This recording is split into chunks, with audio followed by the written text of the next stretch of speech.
I figured we'd take a hop skip over to Dabu77's channel, Dabu77, and he talks about dwarf planet Ceres holds more fresh water than Earth.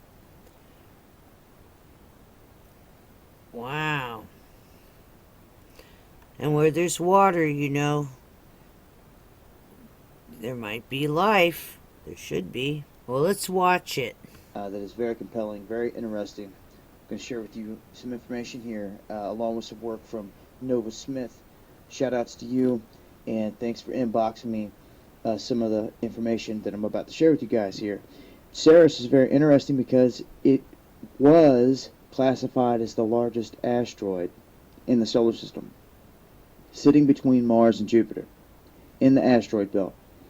Now, they've classified, reclassified what a planet is multiple times. In 2006, they had a huge debate over Pluto. Was Pluto a planet? And they set forth these definitions.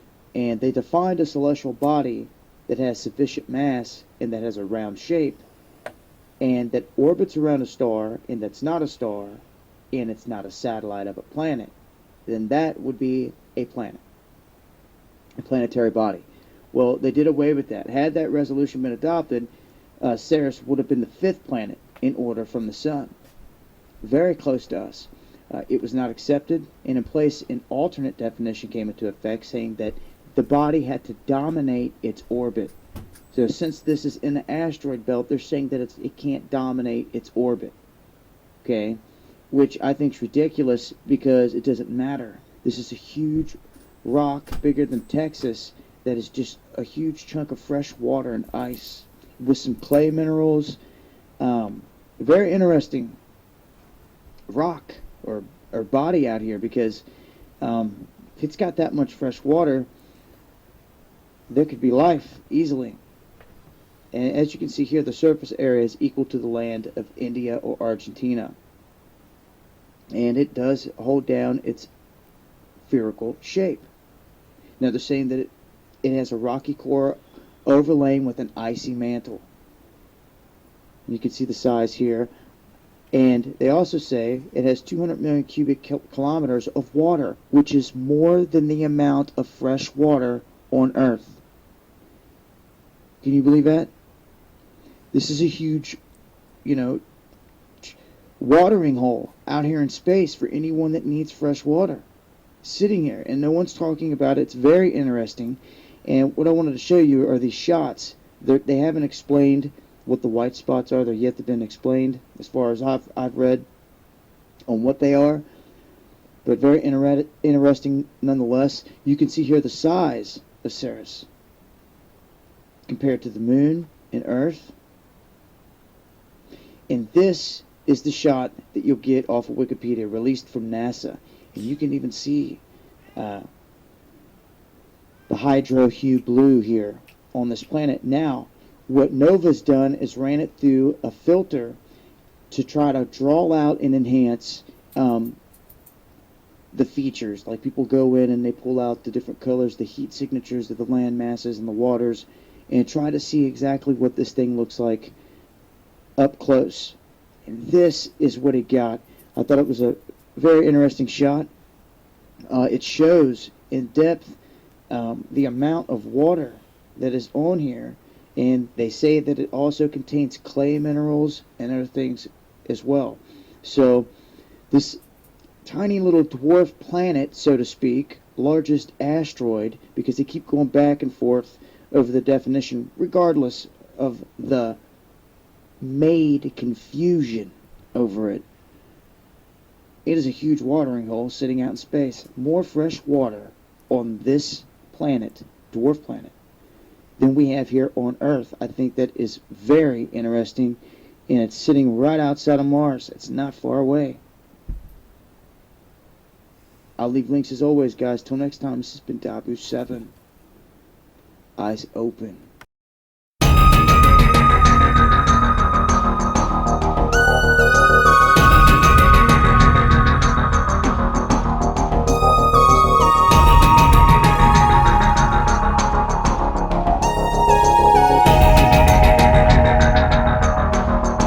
Live, this is Once for the Record. I'm Diana, and today is January 20th, 2014, and here are your news updates for today.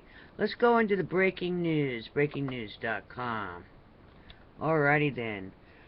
20 minutes ago, fishermen in Wakayama, Ken, Japan, pulled tarp in front of Taji Cove to prevent cameras from recording annual dolphin slaughter. That's coming out of W7VOA.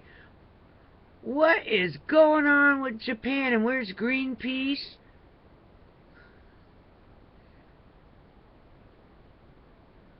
Unbelievable. I mean, okay, now you see how they handle Fukushima. Also, there might be a reasoning behind how they're handling Fukushima.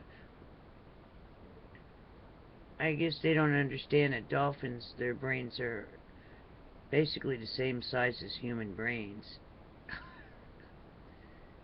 And the intelligence level is very high, if not the same. My goodness. It sounds like they have no morals. They're vicious people. Vicious. Let's see, what else is going on? Incredible. See if I can get some footage on that. Oh, I don't even want to see it, though. Alright, I don't know what Greenpeace is and all these activist groups. And I don't understand Japan. They just don't stop, do they? Okay. Let's see.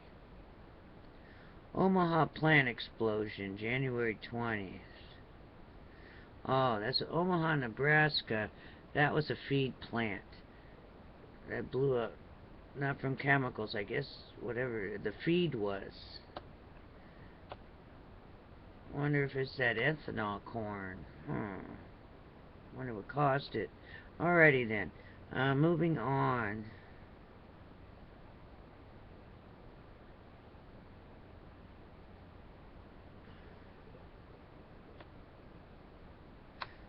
Japanese government defends practice of dolphin hunting after American ambassador Caroline Kennedy criticizes inhumaneness.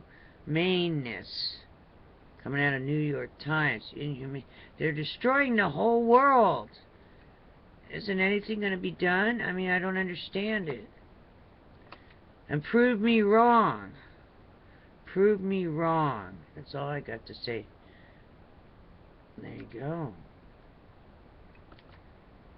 It's almost like you have to say enough with them. Enough. Oh my goodness. No wonder that's happening in Fukushima. Makes you wonder.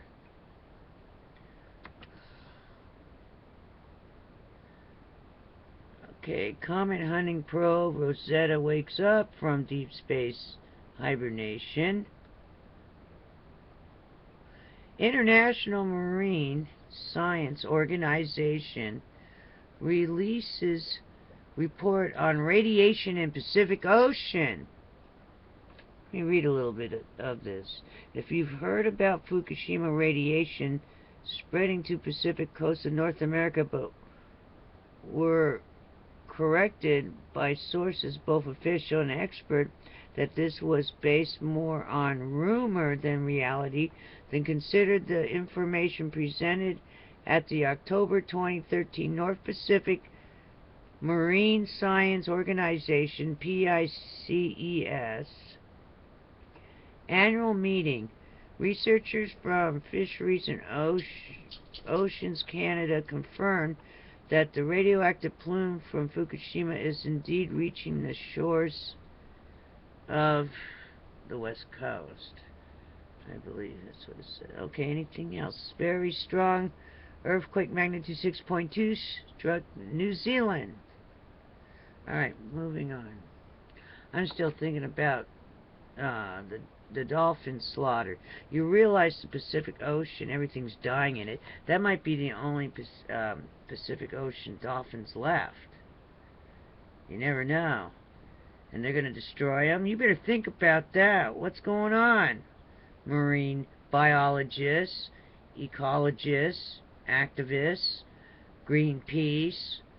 Oh, PETA. Oh, where's everybody? Incredible.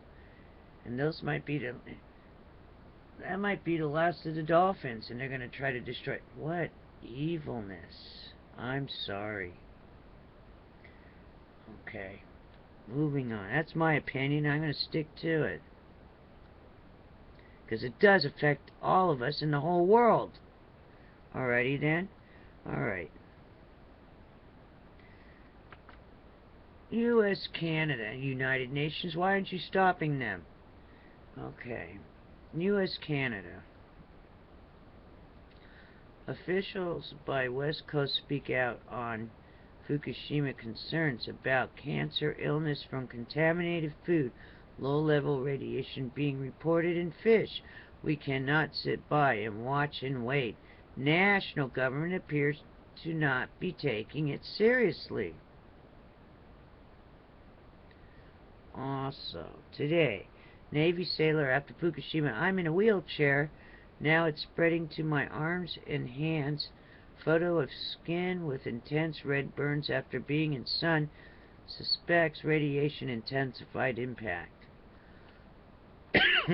Also, this was I reported it yesterday, I believe. Physician, Canadian government withholding testing data. Less confident about eating Pacific seafood now. Top scientists sense a potential widespread disaster from Fukushima. Alrighty then.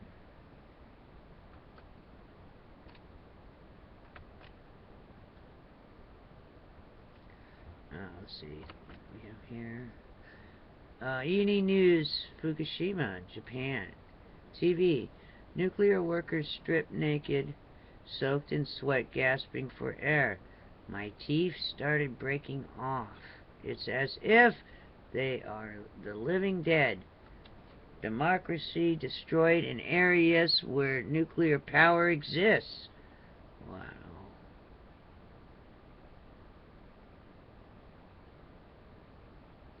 Alrighty then. So, happy Martin Luther King Day. Yes. And, I'll catch you again on the flip side. Stay safe. Be prepared for anything. Alrighty then. And, it's one day down, 4 to go before the weekend. Stay tuned. I'm attaching something good. Just stay tuned. Alright. Take care. See how there's life on other planets? Most likely.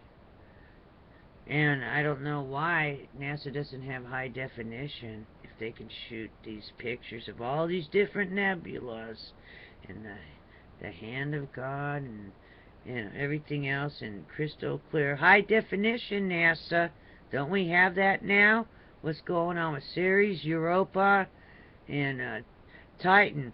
Where is the high def pictures, please? Thank you very much. Have a good day. Take care. Be prepared for anything. See you tomorrow. January 20th, 2014. Guys, this is the object that came in over Saudi Arabia a few nights ago. We talked about it being led in by this green orb. It was distinct because it, unlike the other two rocks or two objects that were in this, it never flared back a tail that moved back over to the left and either way. And when we were talking about it, the term orb and energy balls were brought up, and that these were used. And so I want to talk about that, guys, because it's important. These balls of energies. Now you see those, you see the orbs on a lot of photographs, but many times you just got dust, guys. It's not being picked up except by the camera light. But I'm talking about this type of energy that you're looking at here. Where you see it, if you look at the videos that were linked to this from the first section, you will see that as it moves. Look Look at this. It looks like I'm going to interrupt. Looks like a television screen or something right here. What's this? Maybe it's a spaceship. I'm surprised he didn't mention that. And the other one, the little orb looks like it has a hexagon in it. Alright, to continue. Or to tell from the cell phone videos. But the eyewitnesses there in Jeddah said that they thought it did. Now, what's interesting is that, again, that orb, and as I'm just going through the different filters as I zoomed it up and increased the resolution and looking at the different temperatures here. Cube. But if you watch the videos, we watched a lot of fireballs and comets and things like that. And this is a unique structure. Again, is these this object that was just behind this, and the other fireball or whatever it was right behind that one came in. This orb led them and then moved off to the left, and they came on through. See, it looks like a hex. It has like a hexagon inside of there. Oh. Okay, to continue. Very strange indeed, but is there something more than meets the eye about this? And that's what I want to talk about. On the radio station, I was talking to Michael about it Friday, I think it was, and he said that this has been known to happen before, that these were energy balls or possibly modes of transportation used by certain of the, some people call them fallen angels, some watchers, some say some are good, some are bad, whatever. But here you see it had moved away to the left. It's in between those two balls right there. As they got closer and started burning hotter into the atmosphere, it moved over to the left. But I've seen similar things before, but nothing guiding something like this in. Now, is that possible? We don't know. But, guys, if you watch some of the videos, I talked about the Hopi and the Native American tribes. And many of them are called the Star Nations. They believe that their ancestors came from the stars, or the star people came here, and we've heard stories back from the Sumerian text where there was DNA manipulation. But either way, genetically or inherited through direct lineage, Star Nations. And they believe, like many Christians, that there's going to be a return of their Savior.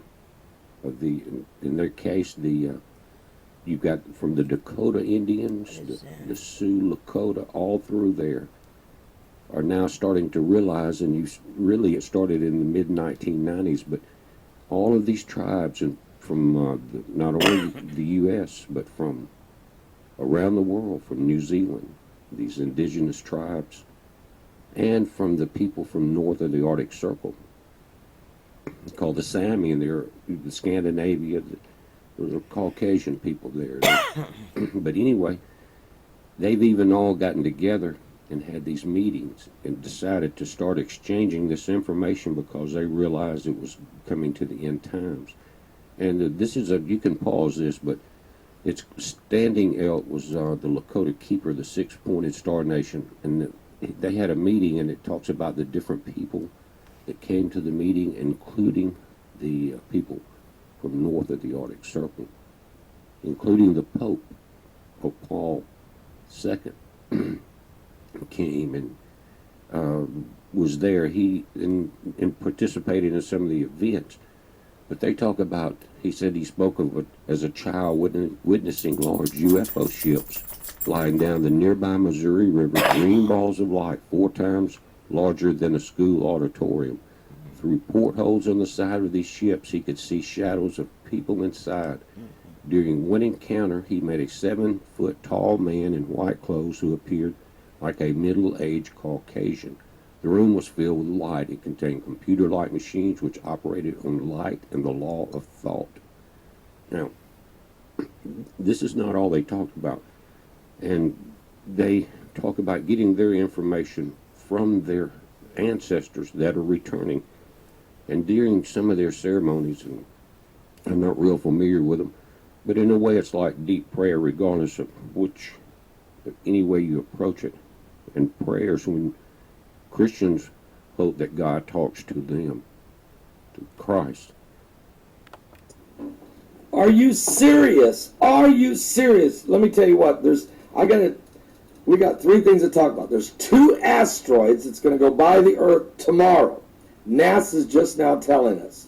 The sun has went very quiet after it finally 11 years and all those solar flares, and on December 30th, NASA said the poles shift on the sun, and now the sun has went real quiet. Now, it should not have done it that quickly. It should not. It did it. Last time it did something like that, they said maybe was in the late 1600s, and then they're not sure if it really got that quiet. So this is strange. NASA's got a report on that, and BBC News is covering it. And there was 54 earthquakes yesterday that were 2.5 or higher, and there's already been 39 in the last 24 hours now. So something biblical is going on. Matter of fact,